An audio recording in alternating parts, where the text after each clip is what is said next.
Hey nerdy knitters, in this video we're going to look at working increases or decreases at each end of a row in your knitting. Even if the pattern isn't clear on how to do this, there's a simple way to do it. I'll show you exactly how in the video. And we'll also look at the difference. This is not the same thing as adding stitches at the beginning or end of a row. That's a different thing. That's not the same as increasing at the beginning or end of a row, and we'll look at the difference there too. But before we do, I just want to say, hey, I'm Tanya here at Nerdy Knitting. I'm a certified knitting instructor and a knitwear designer. My goal is to help you become a confident, adventurous knitter. And when you understand how you can just add increases and decreases at the end or beginning of your row without even particular pattern instructions, you can add them wherever you need them, even if the pattern doesn't explain how. That's really a good way to become a more confident knitter. And you'll find timestamp links and any other things I mention in the video down below in the video description box. At least once in your knitting life, you will probably come across a pattern that will tell you to increase or decrease at the beginning and end of a row, on this row and every other right side row, every fourth row, every sixth row. But that's all it tells you. It doesn't tell you where to work these increases, and it doesn't tell you how to work these increases. But as long as you understand a few basic rules about mirroring or pairing increases or decreases, you can really add them to any pattern, even if they don't call for increasing or decreasing, and you want to add them, say for waist shaping or something like that. So there's three basic steps to this process, and sometimes referred to as paired increases or decreases, or mirrored increases or decreases. The first rule is that they need to be worked on the same row. So if you're working them on a right side row or a wrong side row, it doesn't matter. You'll work one at one end, you'll work one at the other end. The next rule is that they should lean in opposite directions. Now, most increases and decreases have a noticeable slant. A knit two together leans off to the right. Its pair is usually an SSK, and that leans off to the left. If you were increasing, you could work a make one right, and its pair would be a make one left. Those are paired because they lean in opposing directions. Now, the next thing to remember here is which way they lean. That's totally up to you. You can have them, if say you're increasing, so along the right side edge, it's going to start increasing to the right. The left edge will start increasing to the left. So you could work increases that mirror that slant. You could work a make one right along the right edge and a make one left along the left edge. Or there's no rule that says you have to do that. You can reverse it and have them work in slanting opposite directions. And the final rule is that they are worked at the same location at opposite ends. So if you work an increase 2 stitches in from your right edge, you're going to work the paired increase 2 stitches in from the left edge. These are the only 3 rules you have to remember when you're pairing or mirroring your increases and decreases at each end of your knitting. They're worked on the same row, whether that's the knit row or the purl row, it doesn't matter. They lean in opposite directions, and they're worked at the same location. So let's look at our example. Our pattern doesn't tell us how to work them. We can make a choice. I might decide I'm going to knit a stitch, work a make one right. So that means I'll work to the end of the row, I'll work a make one left, and then knit the final stitch. They are paired because they're on the same row, they lean in opposite directions, and they're both 1 stitch in from the edge.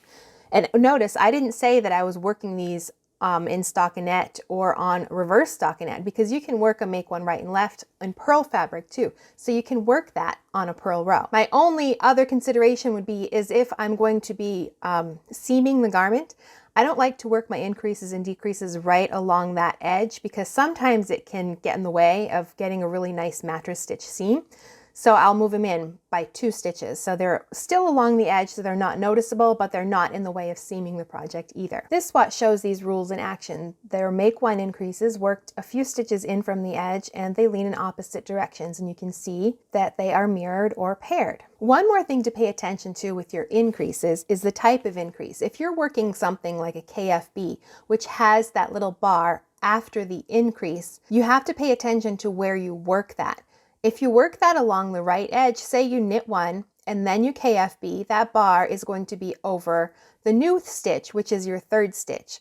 But if you do that at the end, if you wait till your final 2 stitches, you KFB and knit one, that little bar is going to be 1 stitch in from the edge. So you really have to be aware that you have to move that one over a little bit so it's mirrored and in the same location as the one that's worked along the right side edge. So if you look at this swatch here, you can see on the right edge, I worked 3 stitches and the KFB was worked in that 3rd stitch. So on the left edge, I had to work it 4 stitches from the edge to put that little bar 3 stitches in from the left side. Does that make sense? I know that's a bit confusing, but once you look at the bar increase or the KFB and you can see that little bar, you'll see exactly what I mean. When you work the stitch, the bar is the next stitch over. So to pair it, you just need to move it over 1 stitch on the left. Now these rules also apply when you're working decreases. You want them to be worked on the same row. You want them to lean in opposite directions. Don't be lazy and work a knit 2 together at both ends. It's not that much harder to work an SSK instead, so they slant in opposite directions. And of course, work them at the same position. If you're working it 2 stitches in from one edge, work the SSK 2 stitches in from the other.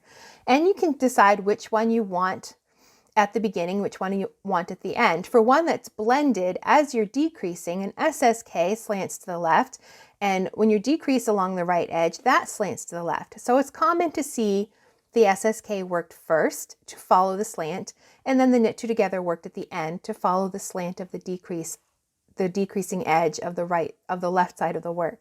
Now sometimes a pattern doesn't say to increase or decrease at each end of the row. It will tell you to add stitches or cast on stitches at the beginning and end of a row.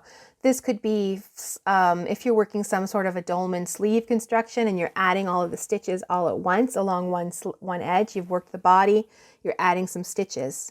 You're casting on more stitches. That's not the same as working an increase or a decrease.